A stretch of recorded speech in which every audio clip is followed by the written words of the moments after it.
ભગવાને માણસ બનાવ્યા છે એ ભગવાનનો ભરોસો ખોટો ન પડવો જોઈએ. બસ માનવી ગુણોને ધારણ કરીએ. આ માનવ જીવનને વેડફી ન નાખીએ. એ પહેલા સાધનને સાધ્ય કરી લઈએ. કઈ લોકોને મેં કહેતા સાંભળ્યા છે કે 70 વર્ષની ઉંમર પછી જ બધું આ કરાય. ધર્મ, ધ્યાન, કથા, કીર્તન, પૂજા.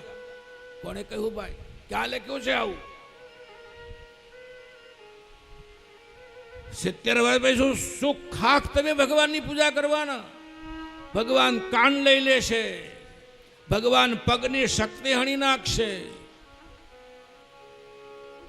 અને આપણે ડાયાબિટીસ ને બીપી તો દહીસર ચેક નાખે જ બેઠા હોય.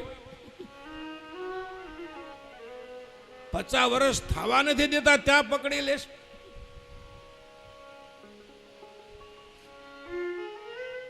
માટે કાયા કર માયા ની ફેલા ધર્મ સાધેલ્યો વેલા વેલા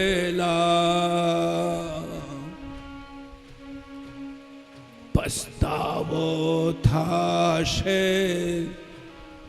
દીવડો બોલવાઈ જાશે અંતે તારો. આ તો માટીનો છે રે મિનારો. આ તો માટીનો છે રે મિનારો.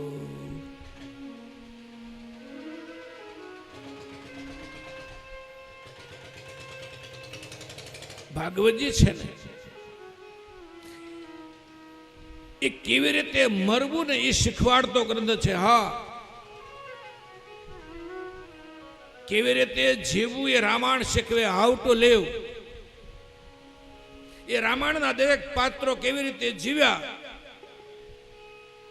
એનો સાર એટલે રામાયણ.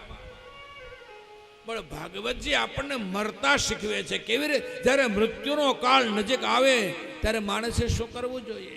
પરીક્ષિતની કથા દ્વારા આપણને સમજાયું. હવે જે વસ્તુ અનિવાર્ય છે એની તૈયારી કેટલી? દ્વારિકા આવવા માટે આપણે લગભગ છેલ્લા 2 મહિનાથી તૈયારી કરતા આવીશું. શોપિંગથી માંડી બેગ ખરીદી સુધી કોઈ વસ્તુ બાકી રાખી નહીં હોય. મેરે ભાઈ બહેન, 7 દિવસની યાત્રા માટે જો 2 મહિના તૈયારી કરતા હોઈએ તો આપણા સૌની મહાયાત્રા છે એની કેટલી તૈયારી કરી? નથી કરી. આ 7 દિવસમાં મારે તમને તૈયારી કરાવી દેવાની છે.